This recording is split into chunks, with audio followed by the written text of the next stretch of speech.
it more than me because I didn't really. It was weird for somebody to interview me because I'm always the one doing the interviewing. So I know. it's like I got to sit back and wait for the questions. What is she going to ask me? I know, right? Yeah. Hey, everybody. I don't see anybody in yet, so we'll just sit here and chat amongst ourselves until we get some people coming in. How's that sound? Sounds good. Awesome. Hey, now, Blue, I heard you took a tumble. Are you doing better? Ooh. Yes. I have a back injury that instead of the discs compressing outwards, they actually compress inwards. So when that occurs and I've been standing for too long or been doing a little bit too much, my legs go. And normally I can grab something, and this time there was nothing to grab. And I just went splat. Oh, no. That's terrible. But once I'm down, I have to stay there until the feeling comes back in my legs. Otherwise, I can make the injury permanent. So, sure. Yeah. I'm really sorry to hear that. Hey, we got some friends coming in too. Hi, Rudy. The Bud Files. The Bud Files and Bella's Whisper Farm Homestead. Yeah. Rudy says something, Gail, to you. Gail, say 77 in Hillbilly Live. 77. I listened, I had it on in the background today. I homeschool, so I had to turn the volume down. My student was so excited because she was going to meet a friend today, and I couldn't get her to stay focused on her work. So I bet that's difficult. I'm ready. I remember that. From being a paraprofessional, it's hard to get the kids to pay attention to what you're doing. I'm like, yeah. We'll wait for a few more people to stream in before we start asking the questions. Gail, I really don't have too many shout outs today. I didn't get an opportunity to really sit down and kind of go over those. So do you? Yeah, I have some. You want me to call my shout outs out? Yeah. We'd like to give shout outs, Blue, to channels. So awesome. Jennifer Ocean Homestead.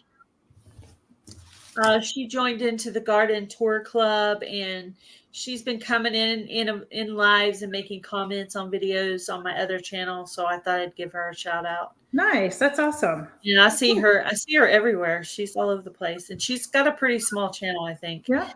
Welcome in, Suburban Hillbilly. I think on last week I had how many she had number written down, but I never did go back and rewrite the number down.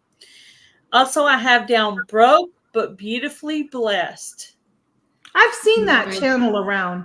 Yeah, she's kind of new to me. She did join into the Garden Tour Club, and she doesn't normally do gardening. So I thought that was really cool that she joined in. I think she's the one that's gardening on her balcony of her building, which I thought was really interesting because, it kind of shows people you can garden. You can garden on your balcony. You can garden anywhere. You just have to try it, and not be intimidated. Hey, if you're new out there in the chat, we have a special guest today. It's Bloo from Bloosselfreliance. If you don't know who Bloo is, go over and check out her channel. She is from the UK, and she has a lot of information that I hope to pull out of her today on a couple of things. So give her a warm welcome and go show her some love over on her channel if you have not yet subscribed or anything, and leave her a heartfelt comment on some of her videos. Help her out. Mariella. Hi, Smurf E. Hey, it's Helen. It's my friend Helen. Hi, Helen. Look at there, Blue. You have some friends. Suburban Hillbilly says, I love Blue. Hey, Rebecca. Hey, Ariella. Yeah. I did. I shared this out everywhere. So, if people start coming in, that's, from my lot, that's 4:35 a.m. there. That's way early. That's awesome. Yeah. Do you have any other channels? I have down Kimberly Gila. She's got a small channel, and she's a member of my channel over there. I think she lives in New York. She does some gardening and some cooking. Okay. And she makes a lot of comments on my videos. She's just a really nice older lady. Very sweet. Nice. Oh, nice. Hey, Ashley's Atonement Adventures. Hey, glad you're here. Hello, hello. Bloo is our special guest today. We're going to get to know Bloo a little bit more. We're just letting some more friends join in. I have one more. Okay. Smoky Mountain Nature. Yeah. This is Joy. This is a second channel for Joy from Smoky Mountain Blessed. She has been in our lives before. Yeah. Just a really sweet lady. She's in Tennessee. I actually got to meet her about a year or two ago. Yeah, I think it was 2 years ago. Yeah, she was really sweet. Nice. I wrote those down. I'll go check them out. I was in elementary school in 1977. Who was? Me. He asked where was I in 1977. That's so funny. Rudy. So random. So random. Bless. Yep. So how do you want to start this? Gail, do you want to ask? Do you have questions for Bloo? I have some questions. Have you lived your whole life in the UK or have you lived other places? Okay. I like to say that I've got two parents, one of each. I've got an Aussie and I've got an Aussie dad and a Welsh mum, or I did have. So I actually spent half my life here and half my life in Australia and bouncing back and forth during my younger years. And then I got the bug for that and just started traveling with my work. I worked as a chef for 26 years, but I traveled around New Zealand and Southeast Asia and places like that through the Pacific Islands and over here as well. And over in Australia, up and down the east coast kind of Australia, different places. Wow, yeah. What a life. That's exciting. You have experienced a lot of different cultures then. Yeah. Yes. Out of all the cultures you just mentioned, do you have a favorite?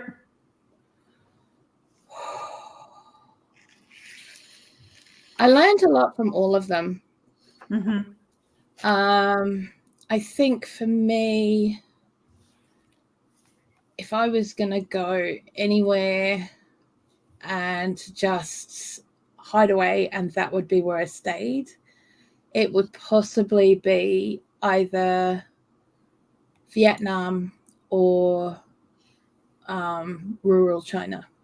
Really? Yeah. Wow. Interesting. Yeah. Interesting. Vietnam. I have no vision of Vietnam. I have no background to even picture that, what that would be like. Right. There's a lot of lifestyle channels on here that are from places like China and Vietnam and stuff like that. And you can actually see what rural life is like there. It's pretty accurate. It's pretty accurate. The city part where they're like in the big, tall buildings, and like a whole family in a tiny little apartment. No. That's kind of what I've seen of China, but I really don't know. I think of from the lady who does my nails. She has family in Vietnam, and so she traveled back there in the fall, and it's like villages, like little villages. It's not something that. And each one does its own thing. Each one has its own speciality. Each one has its own thing it does. Right. But everything they do is from the ground up. It's amazing. It's amazing. And the amount of stuff that I learned just from watching them go from the ground up. Because even though I was working in the cities, anytime I had time off, I would be not in the city. I'd be as far from the city as I could possibly get, and I learned stuff. That's amazing. I learned how to do the things without having all the stuff to do it with. That's amazing. I have not traveled outside the United States. My husband has. I have not. I haven't either. My daughter and son-in-law have for their honeymoon. They went to Italy. But my husband, he's been to London. He's been to Stockholm and where's the other place he was? I forget. Yeah. But I have a desire. I would one day like to go to England. Not right now, though. Not something. It's not a great place to be right now. That's one of the reasons why. Not something I would feel comfortable and safe doing. Maybe one day Italy and Ireland are Ireland. the places I would like to go to. It's funny that Lee says Ireland, but Tina says Ireland too. I just think it looks pretty in the movies. I really don't know if that's what it looks like, but it looks just beautiful green fields. Well, but that's just from the movies. When I moved to Rhode Island, everybody thought I rode a horse to the grocery store. I was like, we have cars. I live in a city. What are you talking about? So my family, right? We're not all wearing a 10-gallon hat over here. Yeah. My dad's part of the family is from northern Italy, which is closer to the Switzerland side, right? Yeah. And I actually still have family that lives there. And I had a lady, I don't know if I'm still connected to her, but she had the same last name as I did in my maiden name. She's a fashion designer. And so she started connecting with my family on Facebook, my cousins and that, all because we shared the last name. And you just wonder, are you related and how, through what family line, Well, we're all related somehow. Yeah. So it doesn't Ariella, matter where you're from. I see us all as descendants of Adam and Eve, so we're all related. Yeah, we are. My opinion. I mean, just whether it's the Adam and Eve thing or whether it's just we're human beings, we're all came from a mother and father at some point, the original mother and father at some point. Yeah. And,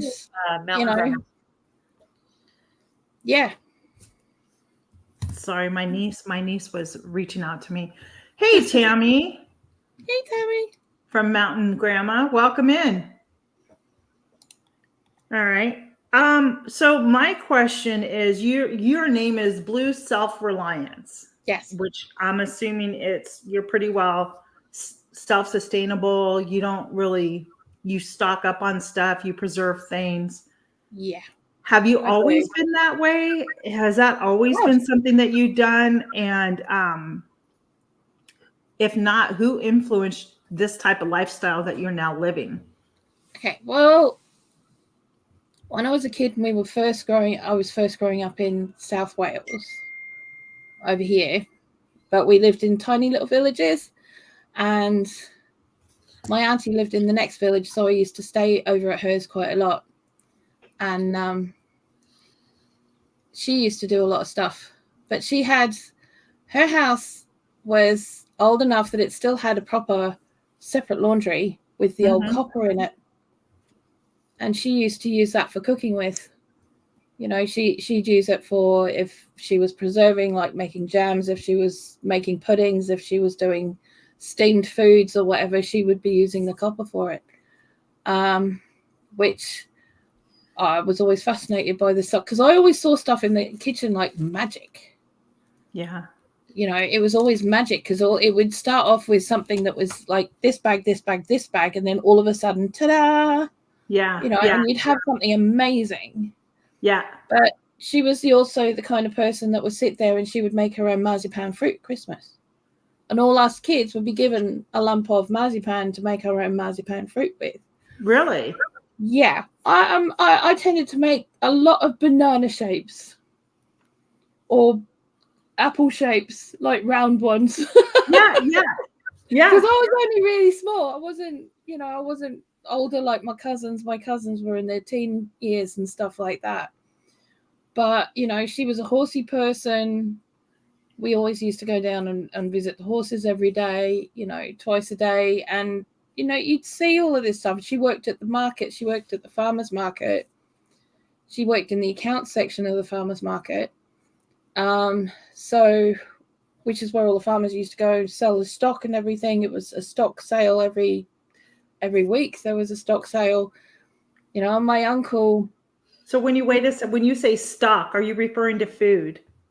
No, well, what you do with them after you got them is up to you. But the four-legged, two-legged winged okay. Yes, I wasn't sure. Animals. Okay. But my uncle used to work in a place that used to make cast iron wood fires and cookers and things. So, I've always been around that kind of thing. Okay. I've always been around that kind of thing. My mum wasn't like that, though. She was very upper middle class, and that was below her. Really? Yeah. She did not approve of that. She liked her mod cons. She liked a lot of mod cons, but my dad,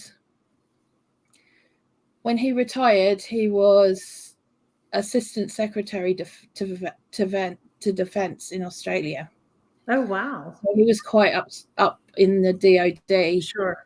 And he used to, when Mum wasn't around, when it was just me and him, he'd slip me little snippets of things. You know, like, you need to learn to grow your own food. We're going to put some things in the garden, but we're not going to show your mother where they are, because her garden was a park. It was a place to look at. It was not a place to live in, if you know what I mean. I do. Yeah. It was so. Yeah. It was for display only. It was for display only. But if it was him and me, we'd always sort of like sneak a few little like mint, like apple mint. I remember him growing some apple mint on the side. He talked Mum into getting some kiwi fruit so we could have an archway. So then she could have a posh archway that went from the patio up to the washing line kind of thing. So it just, this beautiful green kiwi fruit vine. Wow. But, yeah. So you were able to grow kiwi fruit in Australia? Yeah, because we lived in Canberra, which is like quite high up. It's a couple of thousand feet above sea level. Oh, wow. So it was. Seems like it's really hot there. Yeah, okay. It depends on where you are. I mean, we were only an hour away from where it snows, and they've got ski lodges, you know. So, you know, okay. So they have snow as well. And the further south you go, the colder it gets. Okay. You know, you need to share on your community tab if you're in this live. Yeah, and make sure you're giving us all a thumbs up, even over on Bloo's channel. Make sure you share it out, please. That helps each and every one of us. Yeah. Bloo, have you been monetized yet, your channel? No. I've got the first stage of monetization. Yes. So I can do super chats and stuff. I haven't really set up memberships because I've got Patreon. So, you know, for me, it's not really about that. Okay. It's not about that. For me, it's about helping one person. Yeah. And all I can do is focus on the one person. I can't focus on anything bigger than that. Right. No, I understand. It's very overwhelming for me because I'm autistic and have ADHD. So, you know, one person is enough. Thank you. Yeah, that makes sense. Yeah. I think we all get that way sooner or later. Just, you know, as we get older, right? We just have to focus on that one thing. Multitasking is harder as you get older. I noticed that last time I was working at the doctor's office. I used to be able to like deal with the person in front of me, deal with the phone. I got all these messages and there's somebody checking out and you got 50 million things and you got to finish writing your notes. And I mean, it's just, and the fax machine's going off right behind you. It's like, wow. And I think social media has a lot to do with it because everything's so instant. You know, we expect that we don't have that time to just like, stop and smell the flowers in a sense, right? Well, that's it. I mean, like I used to work 18-hour split shifts in restaurants. Yeah. You know, I had to know 150 menu items off by heart and how to make them on every different section there was, you know. And when I ran my own, after that, I'd have 2 hours of paperwork every night, you know. So it was like, you know, I'd be able to run somebody else's section. Someone didn't turn up, so I'd have to do their section as well as my section and do all the other stuff, plus serve out everything, you know, and make sure that there was food for the next day and for the next service. Right. Yeah. I'm hard pressed to do one jam in a day now. Yeah. Do you know what I mean? Yeah, it's hard. It's hard. It is. I agree with you completely. I can barely walk and chew gum sometimes, you know. Yeah, what do you mean you want me to be awake and speak? What are you talking about? Yeah. Yeah. If any of you in the chat that are here have a question for Blue, please put it in the comments, and we will definitely pull it up here so we can ask Blue that question. Yeah. Let's welcome in Wild Home. My Wild Home. Hi, Melody. How are you? And Heather from Milk and Honey Heritage Farms. Hi, Heather. She's awesome. What Heather's doing today. She's always like. She's always doing something. Something, and it's always something big. You know, it's like, I'm going to join this collab. Let me make 3 things. I'm like, what? I can barely make 1 thing. I still have to do my video for yours, but I still haven't got out into the garden yet.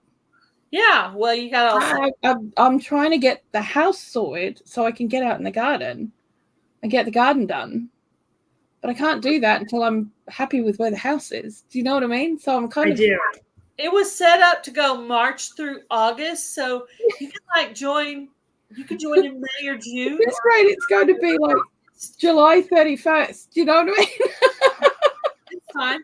And then we got monthly drawings. So whatever channels made a garden tour videos within that month, those are I pick one out of there, and then pick a winner from that. So yeah. Really cool. I would love to see your garden, Blue. Nice. Well, we live in the middle of town now. Okay. Do you grow anything at home anywhere? I do. We have a courtyard which is 21 feet by 15 feet at its widest spot. And we've got a massive greenhouse that takes up like a quarter of the space. Nice. But even if you just take pictures, like still pictures, and post them, that would be great to see. It's such a schmozzle out there right now. It actually looks like a tornado went through it. I'm not even kidding.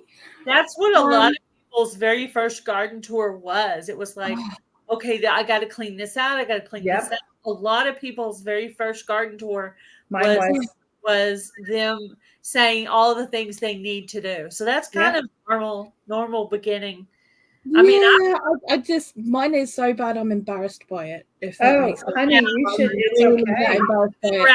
Actually pick up trash out of my yard where feed sacks and just stuff was blowing around out there. And you don't want that to sit on your soil because it'll eventually become part of your soil, and you don't want the soil to have plastic in it. It's funny because I thought in the fall I did such a good job of prepping everything. I couldn't believe how much trash I literally left out there, to the point where I lost a couple of things to some raised beds that I need to put together. Because I just like, I'll get this in the springtime, because I don't know. I think we're so excited and gung ho for planting season, but come July and August, we're kind of done. Like, we're tired. It's hot and we're tired. Like, whatever dies first while everything else is growing, I start pulling that out and start amending that bed. And that goes as long as my attention gets it. And then whatever else is just left. That's what I try to do. This is the thing I have to do this year for gardening. I have to mark each section that's been amended, because at the end of the year, I cannot remember because I do a lot of compost in place. I can't remember which beds I amended. So I'm like, which one did I leave lacking here? Yeah.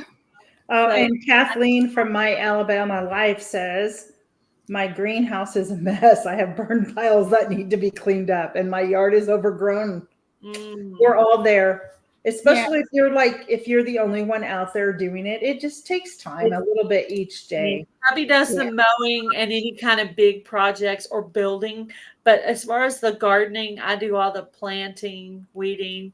He does tilling, but I didn't use the tiller at all this year. We don't do any tilling at all. We just do lasagna beds, so no big beds. So every year we just put a layer of compost, layer of manure, layer of biochar, layer of whatever else we're going to put on there, and we do chop and drop. So there's no digging. Me neither. I got to pull it out by hand, but I'm not tilling a thing. Forget it. It ain't happening. Yeah, it's got to be kept as simple as possible, you know. This year, we didn't even use our tiller at all this year. We didn't use it at all. But I've been doing a lot of composting in place. But I'm also trying to build up one area that's actually supposed to be my soil for next year. Yeah. And it's just got leaves and little bits of sticks and just whatever I can find is over there. I've got several composting areas, and I actually water it to help it break down into like leaf mold and all that. Yeah. So I'm trying to not buy as much soil next year. I'd like to go 100% no buying soil at all, but I'm not there yet. This year I was 50-50. Yeah, each year is different. Like I have a couple more raised beds I need to purchase, and then that's going to require, soil in there, right? But I'll go through my yard and get the sticks and the leaves and build it up as much as possible, like the lasagna method. And then I have a great nursery down the street. I can go get really great mulch, leaf mulch or compost to put in there and topsoil. And then I'm close to the Amish in Lancaster, Pennsylvania, and I've come across a place that sells mushroom soil for $5 a bag. Oh, that stuff is gold. Is it? That is gold. Well, this is the first time I am going to be using it this year in my garden. And so far what I have planted with it is I used it to amend I use a lot of grow bags as well. Yeah. Everything seems to be doing okay. So we'll see what the rest of it looks mushroom like. compost is gold. I'm actually going to be inoculating the side of my beds where my paths are, because I've got wood chips in paths with mushrooms, because edible mushrooms, you know, because that mycofungal thing that they do is so good for your soil. I've had people that have turned around to me and go, oh yeah, this bag of compost full of white stuff, and I'll go, let me have a look at it. Well, that's your mycorrhizal fungi stuff. You don't want to chuck that out. Isn't that bad? No. That's the stuff you want in your garden, you know? Yeah. To think those mushrooms in the soil were bad. Now I know they're actually a sign of good soil. They're a sign of amazing soil, and that your soil doing exactly what it should be doing. Awesome. And I saw Ashley up there before. He kind of dropped me in it a bit. He goes, Blue grows a lot in a very small area. I do have a very tiny area for growing compared to a lot of people. That's what I want to see, because that in itself is going to encourage people to grow in their small spaces. Yeah. I'm watching this. What was that, Blue? Our front garden has been completely turned into fruit and veg. Okay. So, and that's only the size of our car. It's actually smaller than the size of our car. You know, and we've only got like a Ford Mondeo. It's just a little car, and that's smaller than that. But we kind of just got all the moving boxes and just dumped them all open on there and just started building beds from there. Right. A jam. For the last couple of years, we've had to have like construction fencing. Okay. You know, that green construction plastic around our garden, because we were getting a lot of dog walkers that were coming over and dumping on their, just letting the dog in a muck. Yeah. But Tanny's got pallets from work now, and we're going to build a fence. Oh, nice. So building a pallet fence around it, slowly, inch by inch, coming together. Do you know what I mean? So, but that's great. You're going to repurpose something to make a fence. We don't have the money not to. I mean, we can't afford fencing to go around that space. It's not a huge space, but still. But it would probably cost us near on £300 to £400 to do fencing around there. Yeah, especially now with the cost of lumber and labor, and that's just, everything's just so expensive. Yeah. Let's welcome in Suburban Homesteader, Wyoming and Arizona. Mona did what? Welcome in. And Simply Jan Homesteading. Welcome in. It's actually snowing in Wyoming, Sandy said. Is it really? What? I know, that's insane. Well, I'll be honest, we're not out of the woods here in Virginia. It can still snow. Yeah. Our last freeze date is May 10th. Oh, wow. So yeah, our last frost date is May 10th. Yours too? Yeah. Okay. What zone are you in? Or do you have We zones? don't really do zones over here. Okay. But if it was, we would be at 8. An 8. Okay, interesting. Yeah, That is but interesting. it's more, our frost dates are more important. And we have so many microclimates around here in this country that trying to make it a zone doesn't really work, because from town to town it can be completely different. It's true. It's the same thing from here. 15 miles away, it can be dumping snow, and over here it's not, or vice versa, so it's just kind of a guess, really. It is. I'm in between zone 7A and 7B, and I just kind of know, like when I can safely put out stuff, and I won't do it until after Mother's Day. So I just put it out, and it either lives or it dies. I won't do that because I've had issues with my seeds germinating this year, and I'm starting to buy starts. When I'm up in Lancaster, I'm going to buy plants for $1.25 because I'm not dealing with. Yeah. I've spent enough money on seeds, and they should have germinated, and sadly enough, it wasn't the result that I got. And I know some other people who have experienced the same thing with a particular seed company. Hi, Nancy. Right. So, do you have another question? Do you have kids? I do. How many kids do you have? I have 2 of my own. Okay. I've had 72 foster kids. Ooh, foster. And I have. God bless you. That's awesome. 5 stepkids. 5? I want to say 5.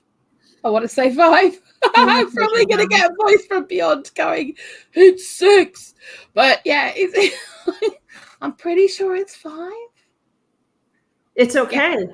So you have fostered 72 children. Yes, in 10 years. Yeah, wow, you're amazing. Honey Heritage Farms also has been a foster mom before too. Yeah. We had the highest risk children. Okay. And how was that in your home? Was it difficult for you? No. It was just like more kids. I mean, like, because my kids always used to bring their friends home. My house was the drop-in center on the weekend. So, where everybody else was being kicked out of their house to just go and play for the day, they would come to my house. Oh, okay. So they knew the safe place was Blue's house. I was the one who, made sure that everyone was okay. So, yeah. My dad preferred all the kids to come to our house because he was so strict. He figured that way he could keep a really good eye on us. That's the thing too. I mean, I didn't do a lot of keeping a very strict eye on things, because at the end of the day, kids have got to be kids, right? Yeah. And as long as you know that, as long as they don't come home with bones sticking out of them, they're pretty okay, So yeah. But I mean, I used to be on first name basis with the A&E staff at the hospital. Wow. Because my kids used to do the kids stuff, and stitches and broken bones, and experimenting with making their own bungee jumping cords off the deck. Wow.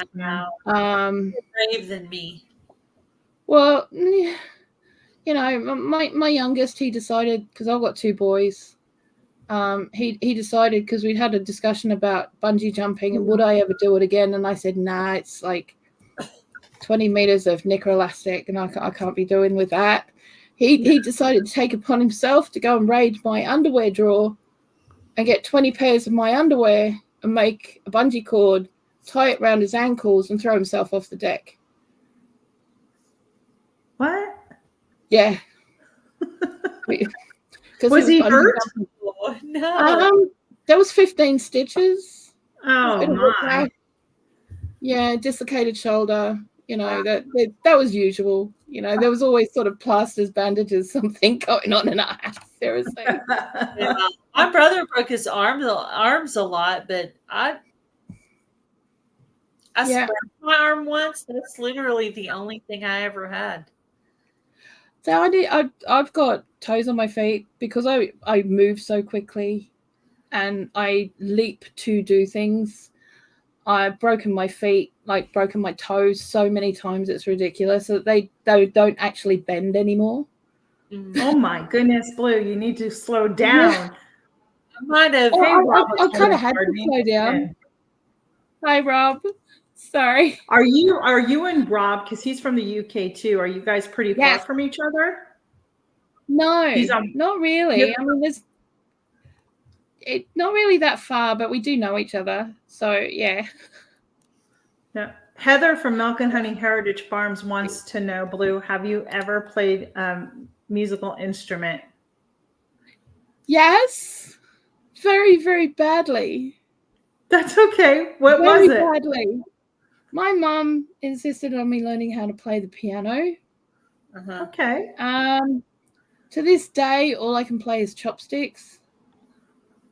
And she spent a lot of money on me doing classes over probably 9 years of my life, and my fingers just couldn't coordinate to do it. It just wouldn't do it.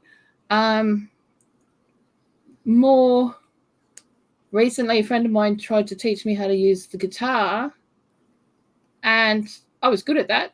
I could do that. That wasn't a problem. Okay. I never had a problem, never not done it. I have another friend who plays the harp, but she's got a lap. Okay. Harp, the Celtic harp. And that was fun.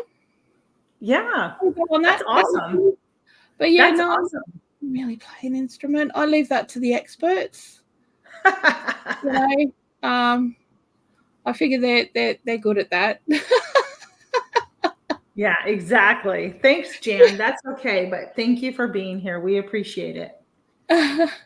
If any of the mods out there, either on my channel or on Gail's channel, whoever's out there, could you go get Blue's channel link and post it so we can have her link so she can get some new friends in that? Thank you. Yeah, yeah. Okay, so here's the part I want to get into. Okay. I caught part of a live that you did. And it was perfect timing because this was last week's live that you did. And I want to hear about you being an herbalist. Did I hear that correct? Yes. Share, please do share on it. And if somebody wants to get into it, what would you say to them? And do you have, because I want to write down, this is like 5 different questions. Okay. Do you have a list of specific plants that we should be growing to help us heal different things that may come our way in our family that we could do? Okay. The 3 big ones that I say that everyone can grow and everyone can take because they have the least impact as far as contraindicators are concerned, which are things that can either make any situation worse or mess around with medication, are sage, thyme, and rosemary. Okay. Sage, thyme, and rosemary are the 3 big ones that have got a lot of thymiol oil in them, which is a mucus buster. So when colds and flu season come round, drinking thyme, sage, and rosemary tea, or any combination of, is going to break up all that mucus. And when the lockdown occurred with that particular virus, one of the biggest concerns they had was the fact that the mucus actually solidified in the windpipe, which is why people were going the way they were, because they couldn't breathe. If you have thyme tea and a lot of thymiol, you're not going to have that situation. So you can then have it and sip it. I see. So that it will continually break down that mucus. It won't be able to solidify, so it makes a huge difference. So if I were to grow sage, thyme, and rosemary in my garden, would I then just dry those herbs out to make a tea, or would I put them through like a juicer to extract any of the oil or something out of it? How would I go about fresh? Huh? Okay, so I just pick them fresh, but obviously if you're in an area that snows, they're going to go into hibernation mode over winter. So yeah, you need to dry them, but if you are going to use them for medicinal purposes, do not put them in a dehydrator. Okay. It cooks the oils and it makes them less effective. What you want to do is you want to get bunches of them, tie them in a massive bunch with a string around it, hang it. Like you see in the pictures of the old cottages with the herbs. Air dry it. Takes a couple of weeks and your kitchen smells amazing. Okay. Do it that way and then you can jar them up. But I wouldn't ever put herbs in a dehydrator, ever. Okay. What about straight into a tea ball? Yeah, absolutely. Without them being dried, you can take them fresh, put them in a tea ball, and infuse your water with that, right? Yeah, if you're gonna use them fresh, just grab a couple of leaves or whatever and just chuck it straight in some hot water. If you don't have a teapot, chuck it in a pot in a saucepan on the stove and steep it that way, and just drink it as you need it. But then just use like raw honey. Yeah, but it's got to be raw honey. Okay, don't use the stuff that you buy on the shelves in the supermarkets. Raw honey. Right. So make friends with a beekeeper who's as close to you as possible within a couple of miles, and you're going to find you have the most effective honey that you can possibly get. Okay. For your area. That's what I need for my allergies. Yeah. The one that I buy up because it does help some of them. It doesn't help all of them. Yeah. I use the raw honey I get up in Lancaster, Pennsylvania, even though they're 2 hours from me. It's wildflower honey. So it does help. Yeah. Any other things to grow? You could recommend? Mint, lemon balm. Yep. I never say chamomile, and the reason being that if people have breathing issues like asthma and stuff, it can set it off. And not a lot of people realize that. But it can affect people's breathing because it's a muscle relaxant. Interesting. I can't drink chamomile. So it relaxes you. That's why we drink it. Yeah, it messes with my lungs to the point where I can't literally breathe properly for a good hour. Okay. And I don't have asthma. Yeah, I do. You have this a little bit of asthma. I might have something, but it could have been because I was a smoker for years. But whatever it was, that's not something that I can have. But feverfew for headaches, migraines, especially migraines. No, because my husband gets those. Migraines, I used to get cluster migraines 3 or 4 times a week. So for the chamomile, you would use for headaches? No, chamomile is a relaxant. Yeah. Yeah. I didn't hear the other one. That's why. I'm sorry.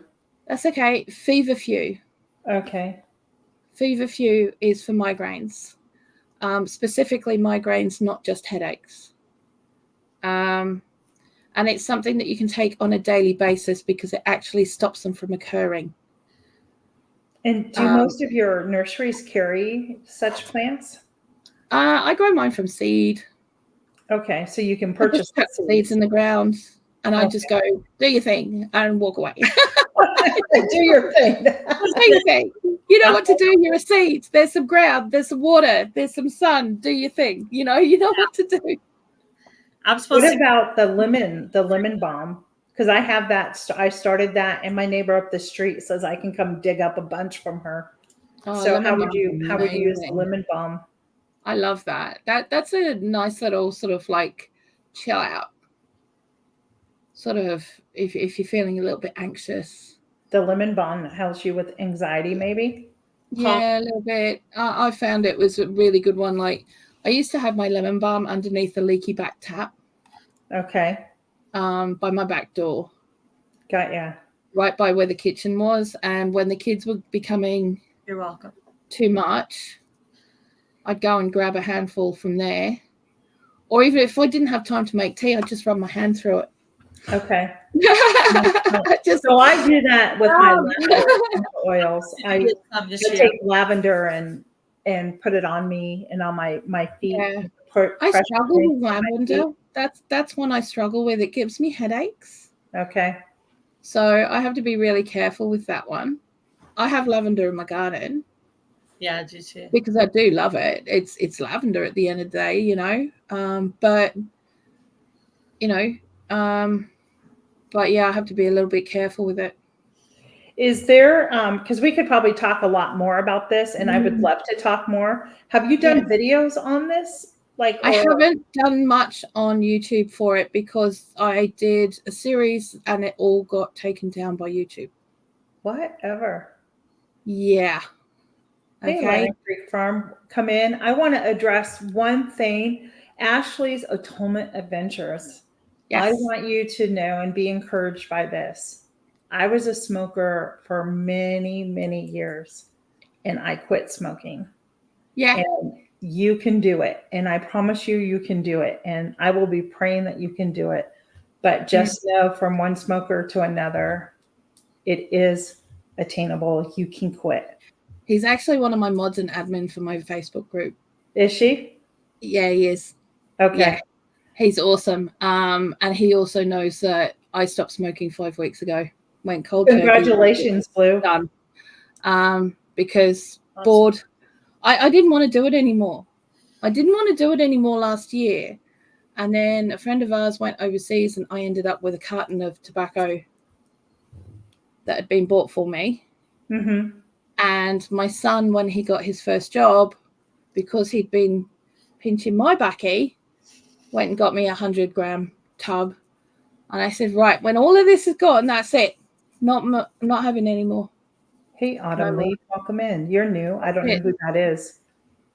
Yeah, I will share this. And I know it doesn't pertain what I'm going to say. It has to do with my faith and my belief. And one year we, as a church group family, we did a fast for 40 days prior to Easter. Yeah. And we had to give up something. And my thing was to give up smoking. And every single day I blew it. I mean, for 40 days straight, every day I was like, Lord, please forgive me. I really want to quit. I really want to quit. Well, on that 40th day, I kid you not, I threw my cigarettes out. I never picked up another cigarette, nor did I ever have a side effect of what it was like when I used to try and quit on my own. So yeah. Look at all these people who used to smoke. And that was just maybe 13 years ago, just so you know. So I will be praying for you. So. Yeah, no, it was easy because I'd got to a stage where I was done anyway. I was done. I was over it. Didn't want to do it. It's costing too much money. I was not. Yeah, but I had to be in that place because I've given up a few times. And then life's come along and I've just gone, do you know what? And it might be 2.5 years down the track after I've quit, and then all of a sudden I've gone and grabbed another one. And then that's been it, because life's happened or whatever. It is a strong addiction. You're right. It is. And the first time I quit after 2 weeks, my ex-husband came up to me and he slammed a carton of cigarettes in front of me and said, will you just have a cigarette? You're awful. That wasn't his exact words, but, that's the clean version of what he said to me. Yeah. So apparently I wasn't a nice person, but that was 20 years ago. So Is there a book that you would recommend for somebody who wants to learn more about herbalism or be an I would herbalist? suggest that if they're going to learn, go to a proper learning institution to learn it. We have an organization over here called Center of Excellence where you can learn all kinds of different courses, like all to do with herbalism and aromatherapies and natural therapies and all that kind of stuff. They have a Facebook group where if you ask for a code, they'll give you a code that drops the price from like £700 down to $39. Okay. Gotcha. Okay. So, and they've got that for every single course. Okay. So, but they're also they're legitimate courses. You are fully qualified at that point, to the point where you can get insurance. I see. A lot of the herbal courses that you see around, be really wary of them, because if you cannot be insured afterwards, it's not legit. That's good information to know. So if anybody out there wants to go, you know, be on and learn more, I'm sure Blue wouldn't mind answering any more questions no, absolutely on the side, you know. So I mean, I've just called out a What book. do you use borage for? Borage? Borage. Yeah. I don't. I haven't really had it in my garden to use. Yeah, someone said it to me, so I are you started saying borage, BORR, Gail? BORAGE. RAGE. Yeah. Something like that. Yep. I haven't really used it. Yeah. To be honest. Like someone sent it to me and I just started growing it and it's doing well. And I was like, well, now that it's doing well, I need to know what to use it for. I can look it up. Heather wants to know what the name of the Facebook group is called that you're referring to, Blue. It's called Center of Excellence. Center of Excellence on Facebook? Yeah, Center of Excellence. Yeah. Because over here we've got laws where it comes to learning and practicing natural therapies. You have to be qualified and you have to have it from a legitimate source of learning. Because if you don't, then you can't be insured. And if you can't be insured and you're not insured, then you can't practice. So yeah, that's it's kind of important, especially for over here. Okay. Well, no, but yeah, that makes sense because I know that there's a lot of false information out there as well. I've just done a video on this. Yeah. And that was part of the live that I heard you speak about. And there's a book that she had, and she strongly disagreed with, do not purchase this book, that it is not true. A lot of wrong information is in there. And if you're doing something like this, you could make yourself or somebody else sick. You want to make sure you understand. You could kill someone. Bottom line. You could coming in.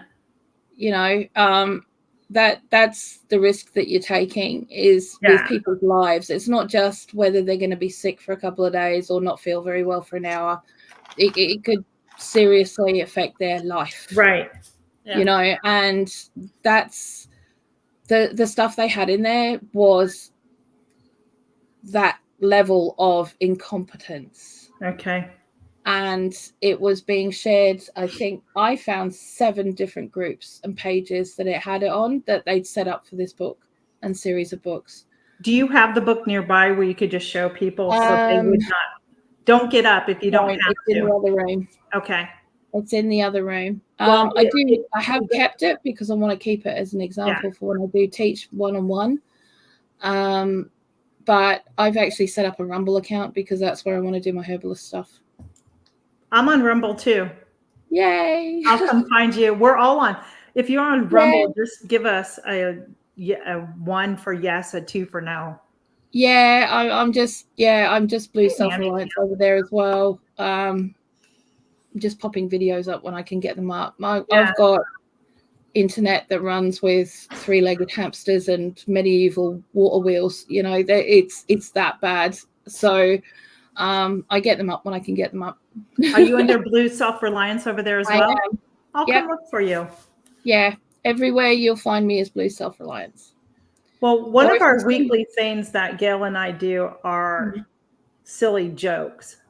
Gail, do you have? And so it's just a fun way to lighten up the conversation. So, yeah. Gail. Okay. You got a joke? How do you make a tissue dance? You blow a boogie in it. You put a little boogie in it. Put a little boogie in it. I've heard that one before. Oh, wow. Oh, it's fun, right? Wow, that's brilliant. I have one. Why did the slice of bread get sent home from school? It was feeling crumby. Oh. Like crummy. Oh, bless it. Wow. Are you guys liking our jokes out there? Yeah, funny. Comments? Are you enjoying that? Can I give you one? So go over to Rumble if you're not on Rumble, have guys. a joke, Blue? Did you I got a joke. One? Okay. Yeah. Why do gorillas have such big nostrils? Have you seen the size of their fingers?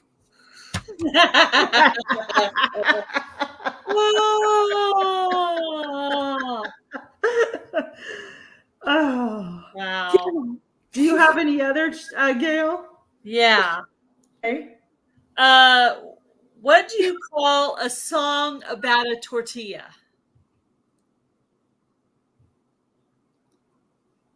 It's a rap. Oh, that's so funny. That's cute. That's brilliant. Rumble is a conservative outlet. It's like YouTube, but there's no sort of their news and everything is not like you'll get real news, real truth. It's more of a conservative outlet, and so you won't get censored as much as you would on other places. Get censored. So yeah. Okay, here's my next one. Do you know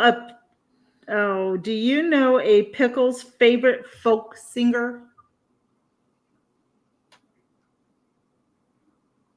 It's Bob Dylan.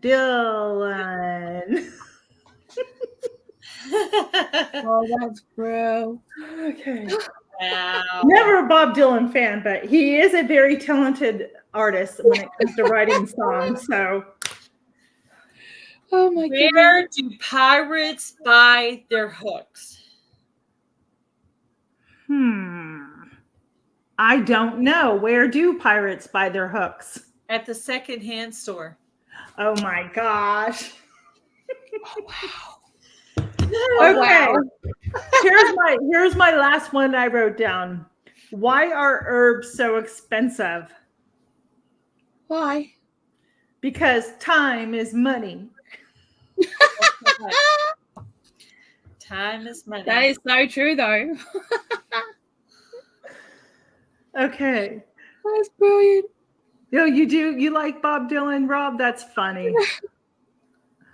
That's funny. Yeah. Do you have any other ones? Why is it bad to iron a 4-leaf clover?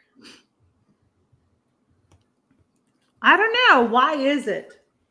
Because you shouldn't press your luck. Oh wow. That one's funny. I like that one. That one's that's funny. Good. I like that one a lot. That was cute. That is cute. That's good. So, Gail, do you have any other questions for Blue? Yes. Let me see. We have notebooks things from last week. Here's an interesting one. Okay, I thought of this from a long time ago when I listened to them interview somebody from another place. Okay, so what do Americans do that kind of puzzle you? Like, why do they do that?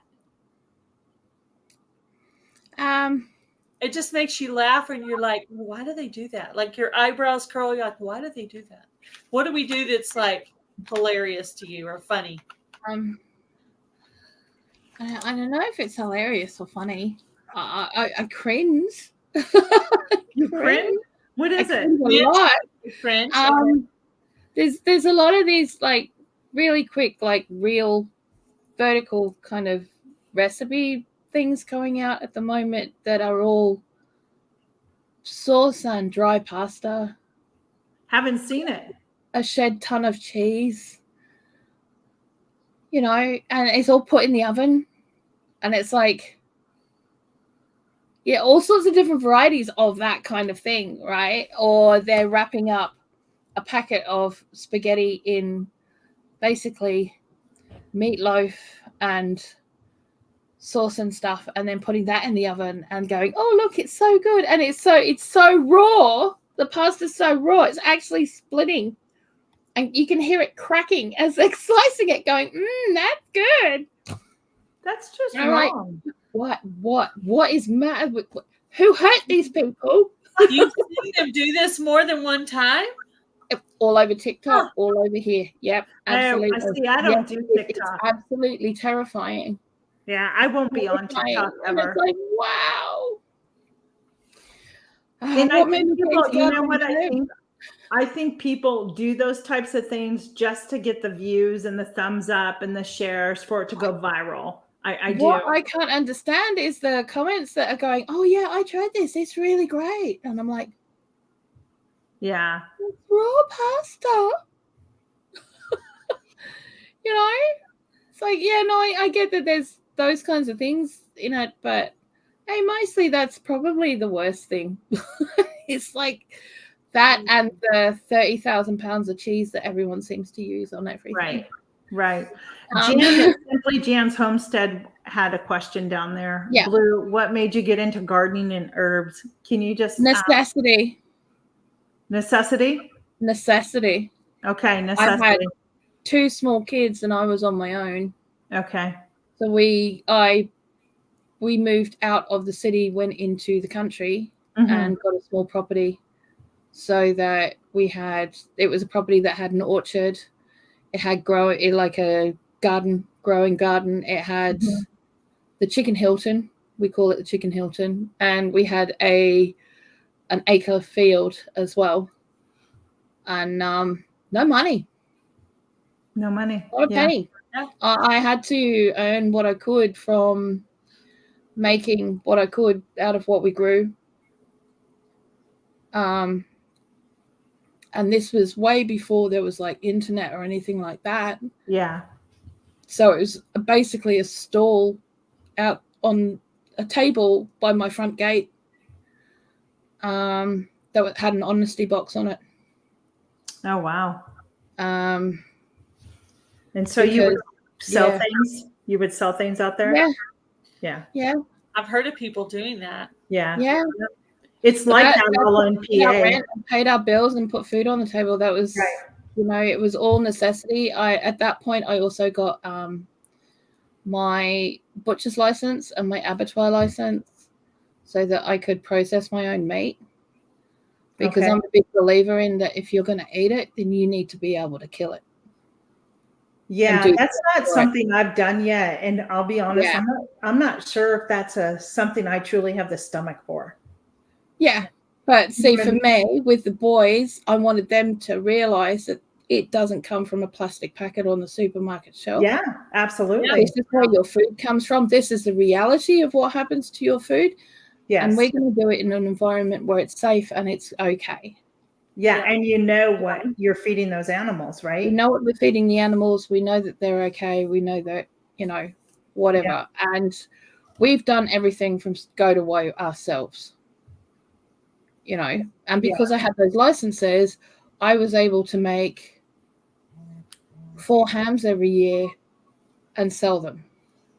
Okay. And because they were artisanal, wind-dried hams, I get $200 a pop for them. Wow, that's amazing. Do you still do those 30 years ago? Do you still do that now? You still process meat yourself? Yes. You do? Okay. Yeah. Yeah. That's awesome. Yeah. Jan from Simply Jan, she says they grow your own food too, and I'm assuming you process it too, Jan, yourselves. Yeah, they do. So Yeah. that's great. Yeah. I don't want to miss, but Ashley has a joke. Why are women's feet smaller than men? I don't know. Why, Ashley? And then Kathleen said that her son just culled 5 roosters on Sunday. That's good. So I think I could do roosters.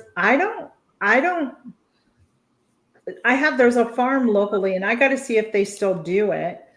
Yeah. But they would do in the spring, or that they would teach you how to call your own chickens, and they would teach you through that process. Yeah. See, I think it's not supposed to be easy. No. If it's a process that's easy for you, then you shouldn't be doing it. Yeah. Or go and get a job at the abattoir, because you're the person that they're looking for, know. Yeah. It shouldn't be an easy task. It should be hard. It should hurt to do it. Yeah, because absolutely. It doesn't matter that it's not a person. It's still a life that you're taking. Yeah. It is. Now, my dad used to do it. Yeah. He used to do chickens all the time. And I remember when I moved here and got the property, and they live in California. And I asked my dad, I'm like, do you think you could do it? And he said, I don't know if I could do that anymore. I've been away from it for such a long time. Well, I said that as well recently. I said, look, I get it with the chickens. I could probably do rabbits. Quail, not a problem. But the bigger animals, I'm not sure I could. Yeah. I'm not sure I could because I haven't done it for so long. But I get a whole animal now, or a whole half a hog or something, and I'll turn it into charcuterie. Okay. Because I know where the meats come from. I know how they've done all of the stuff, and they'll, let me have half of it without doing all of the butchering themselves, because I said to them, I don't want a freezer full of chops. Right. I want to be able to do this in a way that I don't need to have to use my freezer to store it. Gotcha. Which means doing all the charcuterie for it. Right. And, that's a skill that people seem to forget about. And I've watched quite a few videos. Salty? There's a lot of salt involved. There is quite a lot of salt involved, but it's a lot of air drying as well. And smoking is part of it for some of the things. Not all of them, but some of them. But, it's worth it. And I think you respect what you have more, because you've done it yourself rather than just gone to the shop and bought it. It's like, oh, well, let's use some of this. No, let's not. Let's not. We've got this instead. Let's use this stuff. We're not using that until we've got something really worthwhile to do it with. Well, and don't you think, too, when you process your own meat, and those who do, aren't you less likely to really let it go to waste? Yes. Like, you'll find something to do with it. I mean, I don't do it, but I don't like throwing out food, because that's like money, right? So yeah, it's one of the things that I learned in Southeast Asia is snout to tail on a pig. Okay. I mean snout to tail on a pig of everything that you use. Because they use everything. They can't afford not to. Right. The most expensive meat in Southeast Asia is the organs. Okay. They don't care about the rest of it. It's the organs that are the more important part of the meat for them. Got ya. Yeah. Now, I could, if I decided to raise like chickens and stuff, I could have somebody process them for me. That's local. Yeah. That they would do it, but just not sure if I truly can do the processing myself, because I've never been exposed to it, so therefore I don't know. So that's why I went and did the course and I got my license, because I'd never been exposed to it. Okay. I'd never done it myself. And I thought, you know what, if we're going to have to live this life, right, I can't afford to raise an animal and send it down to be done and bring it back because it's not worth my while money-wise. right. And they're not going to treat it the way that I would want it treated on its last day. Mhm.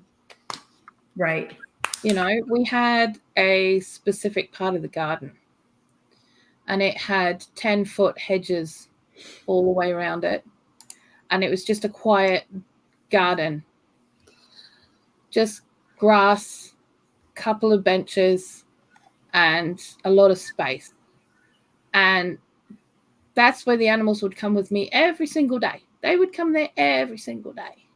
Yeah. And we'd have cuddles and they'd run around and they knew that that was their special place. And then we'd go back down to the field. Right. Yeah. So when I went to collect them for that day, it was never a bad thing.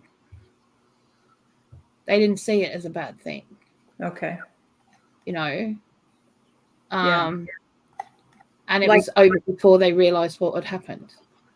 Because I don't know about you, but even 30 years ago, you know, trying to deal with a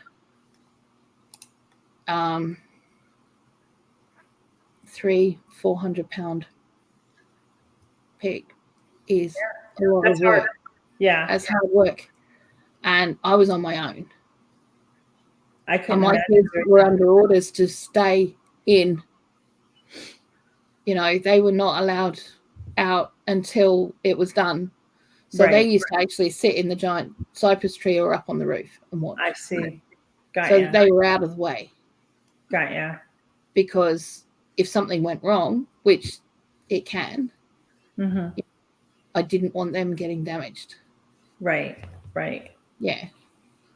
Well, let's go and lighten up the mood a little bit here. Ashley had a joke up there. He asked, do you know why women's feet are smaller than men's? Mm-hmm. Did you see his answer? It's because I got to find it. It had something to do with so women can stand closer to the sink. Yes, stand closer to the sink. I know, right? I'll slap it for you later. It's fine.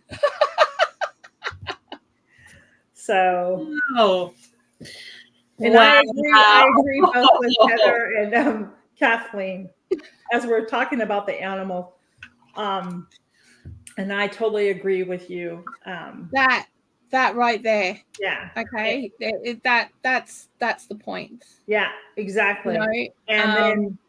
And then Heather said your mindset is different when you know it has to be done. And I agree with you 100% because and I can only equate it to the first time I walked into my chickens and found one dead versus the next couple of times. Then you almost become immune to it in a way that you just don't, okay, here, put it in the bag, toss it out, you know? Yeah. There's nothing you can do about it. No. I mean, like, the thing is, right, I mean, people say that urban homesteaders, people who are self-sufficient, that kind of thing, they're preppers, right? But there's this whole faction of people who are preppers, who are the sort of fear-mongering, we're going to get blown up tomorrow kind of people, that they're all going out and buying all this stuff, but they don't know what to do with it.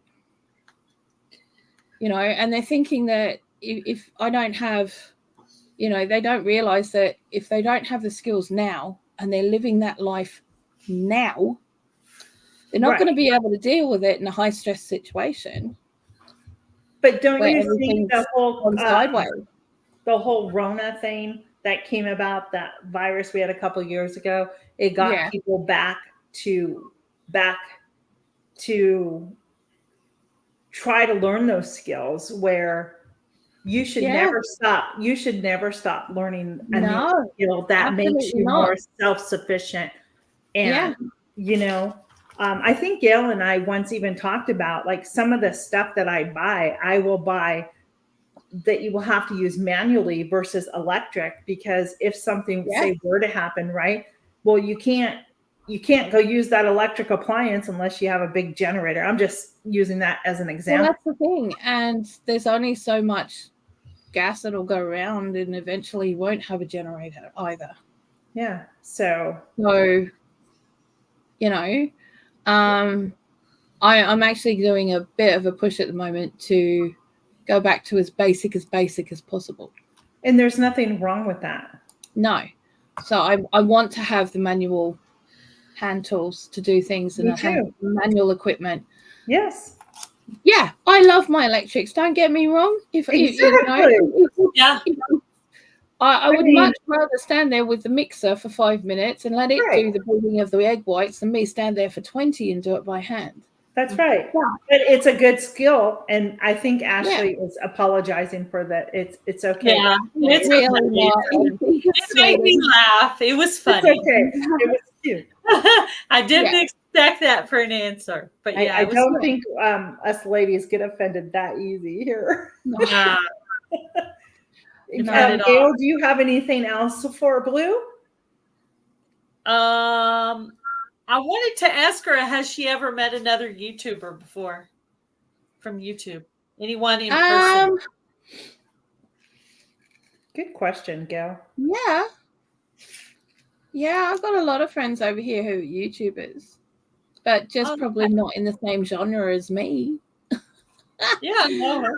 YouTubers, you know, because before I was doing YouTube, I was a game streamer on Twitch. Oh, okay. Yeah. You play video games? Oh, yeah. Oh. Yeah. That's funny.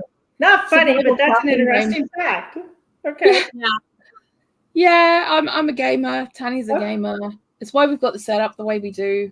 We've got a wall-to-wall desk here. Okay. So that we can play together. Gotcha. You know. Got you. Yeah. Very interesting. But yeah. I've met two people in person for YouTube. No, three. Excuse me, three. And I know, Gail, you have, and you're going to meet some new people coming up soon, right? Yeah, about 2 years ago, I went to the Pryor, Oklahoma meetup, and I got to meet Jan for the first time and a bunch of other people. Awesome. And then last year, I went to the Pinecone Fest and got to meet some people there. I also went to Tennessee and got to meet Smoky Mountain Blessed and storyteller Donnie. And then this year, we're going to the Ozark meetup, where it's the one Jan's putting on. Yeah. So I'll get to meet some people there. So awesome. I'm not the most outgoing person ever, but Jan will be there, so I'll be comfortable. Yeah.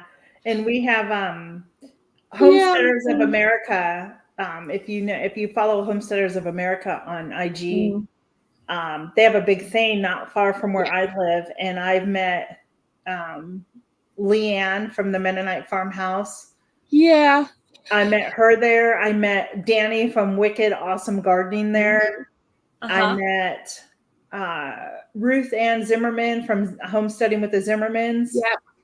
And a couple of other YouTubers were there too, and I can't think of their name. I do apologize. Becoming a Farm Girl, I met her. If you haven't watched her channel. So I met a couple of people. Yeah. Yeah. So it's fun. We don't really have that kind of meetup over here.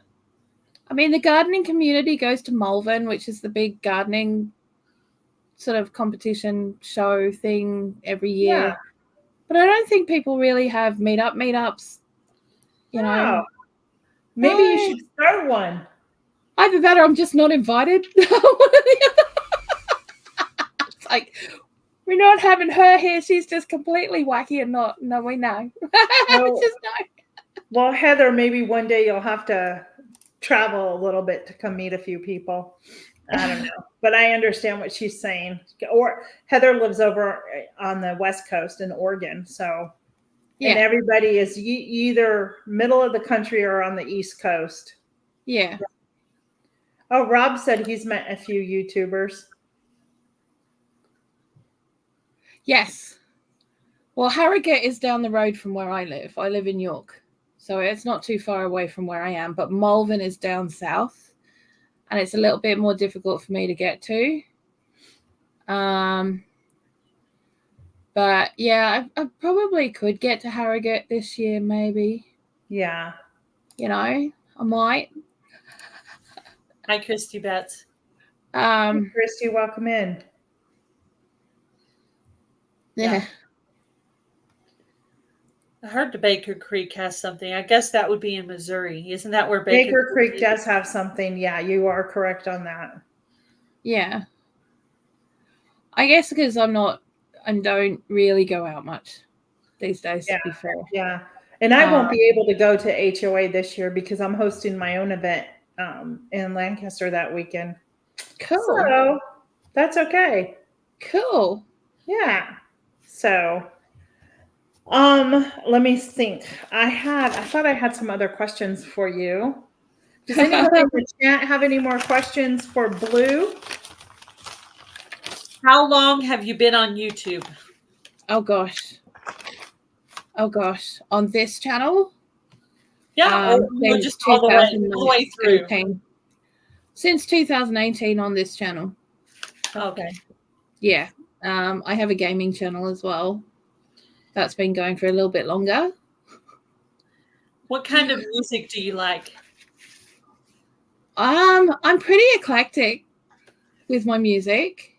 But I'm more of a metalhead given half a chance, because when I need to concentrate and really, really concentrate, I have to put my headset on when I'm doing work that I need to really concentrate on to shut out all the noise chatter because of the ADHD. And I find that the metal actually knocks it right out. So I'll put Iron Maiden on or something like that, and I'll have it going like really full on, so I can just focus on what I'm doing because I can't hear anything else going on. Who's your what kind of metal music? Like what bands? Because I mean, metal older stuff. Who? The older stuff. So like Iron Maiden. Okay. That's where I was going. Like Iron Maiden, Right, Scorpions. Yeah. Okay. Yeah. Yes. And Gorky Park, which is a Russian metal band, rock band, or whatever, that I found through the Moscow Music Peace Festival that was held in the 90s. You know, all of this kind of stuff. Okay. Motley Crue, all of those guys. Yeah, that's kind of my jam. Okay, gotcha. I don't listen to that music anymore, but I do know it very well. So, yeah. You know, in high school, just a little bit in high school. I had some friends that listened to some. Well, see, when I was in high school, I was listening to bands like Striper. Mm-hmm. Now I've heard of them. Poison. They were a Christian rock band.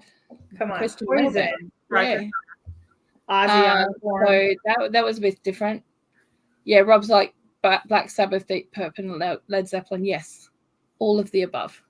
So, but yeah, we're very similar in age groups here. I think Alice Cooper, Black Sabbath. Oh my gosh, Rob! Yeah, my hobby. I used to do stage work for festivals. Oh, cool! That's very cool. That's and I'd be the artist liaison, which meant that I was the person at the door that went, "If you're not on the list, you ain't coming in." You know, they had to get past me, and if they wanted their beer tokens, they had to be really nice. Yeah, you know, like coffee, lots of coffee. That's funny. I've never heard of this one. Jules Holland, Jules Holland is very much a sort of bluesy jazz kind of guy that's been around since the 80s. Yeah. Oh, but you know, there was one festival that I was working at where it was a new generation of bands that were coming out, and their parents happened to be people like Bruce Dickinson from Iron Maiden. Alice Cooper was there.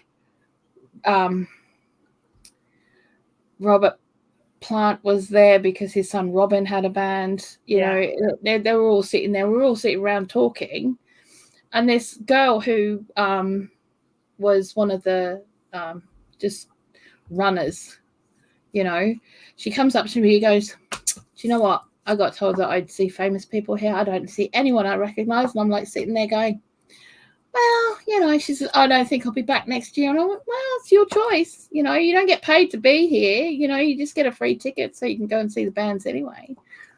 So, she went off in a huff, and I'm sitting there with all these guys going, it's all right, guys. She's just too young to know who you are. It's like, don't feel bad. I find that music's changed so much in that the generations, just, you always go back to those classic rock moments, because truly the artists that were there back in the day, those were just, I like the music because it's storytelling. Yes, Christy. I like music that's got storytelling to it. Like, I still listen to like John Cougar Mellencamp. Yeah. Bands like that. Like I don't mind Americana type music. I actually really enjoy it. But it depends on my mood what I listen to. I still listen to like electronica from the late 90s, early 2000s, Okay. Yeah. But a lot of the time I tend to, these days, I'll have music on because it's background. Yeah. So I have a friend called Medwin Goodall, who's a very well-known musical artist, who he's got loads. He's got like over 50 albums or something. He's just produced like 10 this year or something. Wow. And he's in his 60s now. But he does a lot of very instrumental stuff. Okay. But it's very chilled, very relaxed. Yeah. Very kind of it kind of like takes you off into a woods somewhere, and you can just sort of like just chill out and veg out, like chill out. Yeah. I like instrumental music at times too, just to relax. It's very calming. Yeah, and his is very calming. And you're just like, you know what? I should be doing some work, but I'm just going to just sit here for a minute. And then 3 hours later, maybe I should get up now and do something. Yeah. It's a little too relaxing. Yep. Let's see. It's 4:00. Let me think. Yeah. I don't have any other questions that I can think of. Thank you. Thanks. Welcome in, Hillbilly Chicken Ranch. Appreciate it. Yay. Susan. Yeah. Anybody have any questions for Blue before? You want to hear an ending joke? Let's hear another joke. Where do you learn to make a banana split? I feel like I have to drink my mouthful of coffee before I hear this. At Sunday school. That's a good one. I like that one. Brilliant.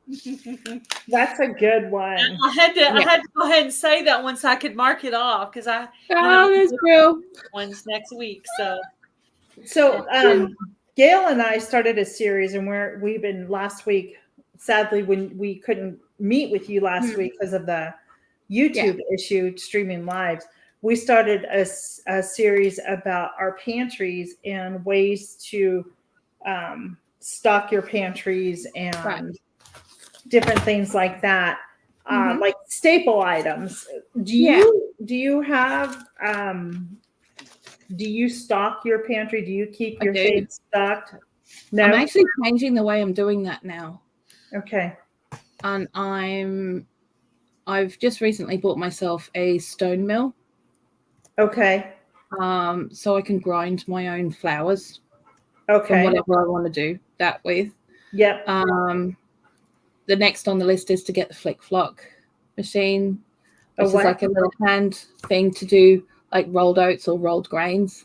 Oh, okay. So over here in the States, we call that a grinder. Like like to grind your wheat berries into flour? No. This is actually to take the wheat berries or the oats, right? And it rolls them so they look like porridge oats, flattened rolled oats. Oh, like oatmeal. Yeah. Okay. Yeah. Okay. Three Rivers Homestead. She just bought herself one. Yes, I saw that. Yeah, that. Yeah, okay. Yeah. Wanted to make sure I was understanding for doing flour. Can you hear this dog panting over here? I heard you could do that with zucchini, make zucchini flour.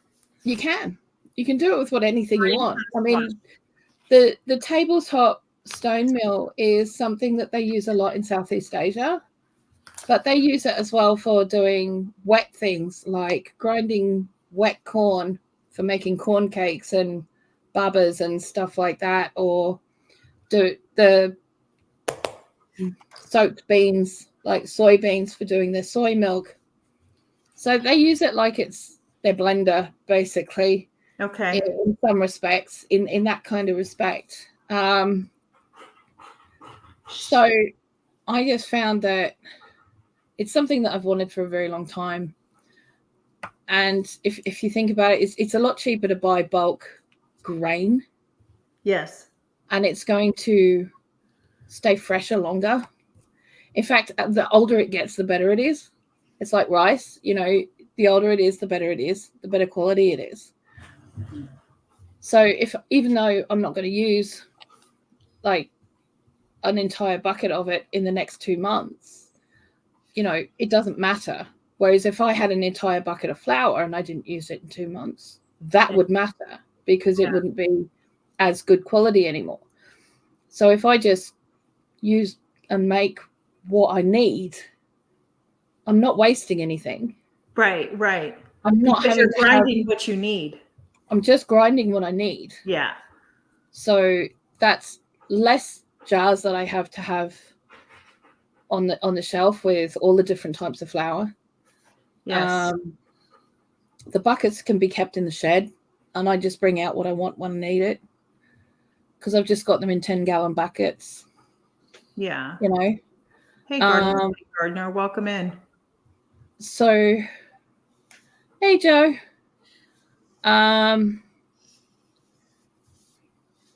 So, I've got, at the moment I have, but see, I can also choose what grains I want. That's the one things that I was looking at is one of those grinders for the flour, like Jessica has at Three Rivers Homestead, and I was pricing those out. They're a little pricey. Yeah. But see, I wanted one that would work that didn't take electric, because over here the cost of electric is absolutely through the roof. It costs more than our rent. Oh, you got to be kidding me. No, it costs more than our rent, the electric and gas. That's outrageous. So, that is ridiculous, right? And we have solar panels. Yeah, good for you. So if we didn't have those, we'd be in major trouble. Okay. So for me, I want equipment now that I can use that doesn't cost more for that to work. This is the time of year I'll start using my dehydrator, because my dehydrator cost me, before all the hikes and the electric went up, so during lockdown and stuff like that, it used to cost me $10 a day to run it. $10 a day to run it. That's still a lot of money. Yeah, it is. Now it costs me nearly $30 if I don't use it during the time that the solar panels are on. So if I use it now, because we're now coming to a stage where we're going to have that 8 hours, 10 hours, 12 hours of sun, and right in the middle of summer, we actually only have 2 hours of dark time. So I can have it going and going and going the whole time, because it's a special one. I did not know that. You only have 2 hours of dark time in the summer. Yeah, we do. Oh, wow. I did not know that. Yeah. And it's usually between 1 and 2 in the morning, 1 and 3 in the morning, or something like that. Yeah. Is that hard to sleep? No. Once I'm falling asleep, I'm dead. I'm literally a corpse. Yeah, and if you have blackout curtains, it's not so bad. It keeps it pretty dark. Yeah. Yeah. My son is out mowing, and his dog he won't leave my side. He's sitting here just panting. Oh, bless. So I apologize if you hear any dog noises here. Fine. No. I don't know if Oh, he's gorgeous. Bubba. He's a Bernese mountain dog. He's gorgeous. That's the back of him. Hey, buddy, you want to go see TV? No. What do I want to talk to you lot for? So, yeah. So you bought a stone mill? Is that what it's called? Stone tabletop mill. Yeah. Stone tabletop. I'm writing all this down because I like to go research things. Yeah. You can find them on... Bye, Gail. Oh, no, Gail. What happened? She may have just got disconnected. I'm not sure. Hopefully she'll chime back in. Yeah. Oh. All right. So a stone tabletop. That's what stone tabletop. Well, yeah, it's a stone mill, but it's a tabletop stone mill. Okay. I was looking at having to have it imported from China because that was the best place to get them from. Okay. But there is now a supplier over here in the UK, so I can get them from there, and I don't have to pay 300 quid in shipping. Oh my gosh, that is so expensive. Like I thought 5 kilos. I mean, I don't know what that equates to in American dollars, so that it's not too dissimilar. It's not too dissimilar. You got to remember this thing weighs about 50 pounds. Okay. It's so do you have a freeze dryer at all? No. Me neither. No. Those are pricey in itself. I couldn't afford to run it even if we did, because those things you have to run for like 48 hours. I know. And it's just like, no, sorry, can't be doing that. Yeah. Yeah. I'm not sure what happened to Gail. You don't know.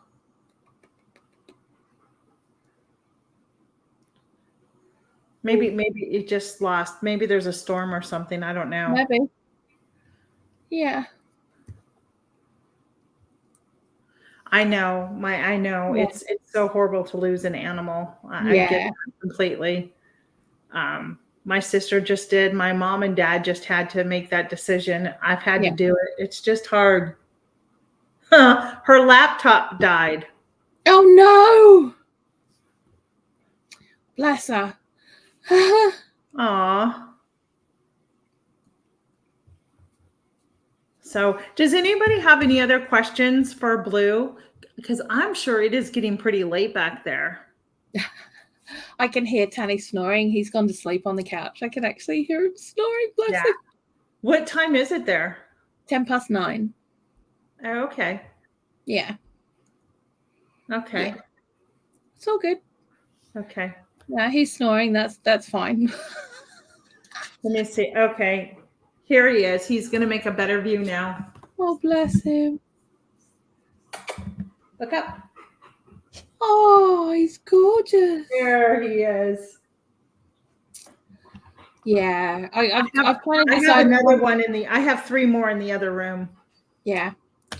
I have a couple of surgeries coming up, and we've decided that no pets until after I've recovered from them, because falls are a real problem. So I don't want to exacerbate that having a puppy underfoot as I'm recovering things. No, yeah. Heather, I'm not. Is that for me? I knew it, or is that for Gail? I'm not sure which one. I don't know. I know, Christy. I'm so sorry. Oh. So I don't have any other questions for you, Blue. It's okay. I know Gail, and I don't know if Gail had any more, but her battery died, so she's not going to be coming up here. Probably back to join in. So unless anybody else has questions for Blue in the comments, we'll probably be saying goodnight to everybody. We have a church group tonight, so nice. I always have to try and do dinner earlier than normal, and I still need to get ready and that's okay. That's cool. Blue, this has been really fun and educational for me today. I hope everybody out there has enjoyed getting to know Bloo. I hope I didn't get too scary. I shouldn't have, like, I feel like sometimes I get a little bit too scary because I just say what I say, you know. Yeah. Bloo lives, there's a question for you. They want to know where you live, Bloo. I live in York in the UK right now. I say that because you never know. You never know where I'm going to end up. But yeah, I've probably moved about 70 times in my life. Yeah. So, you know, to be in the same spot for more than a year is actually quite amazing. No, it's funny you say that because my husband and I, we found ourselves like moving every couple of years. And this, where we're at now, this is the longest place we lived. And I think, to be honest with you, it's because we both of us just absolutely love it here. This actually feels like home. Like this is where we belong. And I will say this wholeheartedly: when God's hands in your moving and he places you where you're supposed to be, and you know that, it makes a lot of difference in your life. Not that it's been easy, but it, like, okay. Part of the problem that I have with this place is it doesn't feel like home. Yeah. And that's hard.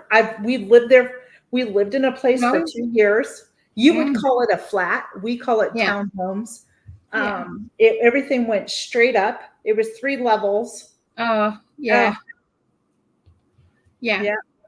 I just feel like this isn't my forever home. Right. You know, and so that makes me want to be ready to move. So I'm always feeling like I have to be ready to move, and that makes it difficult for when you're trying to set up a garden and you're trying to set up everything else. You know, because you're like, well, I can't put that in because we may not be here. Well, I'm just going to put them in anyway now, and just like, well, if we're not here, we're not here. Right. If we need to move, well, if we can pull them up, we'll pull them up, or not, we'll just leave them there.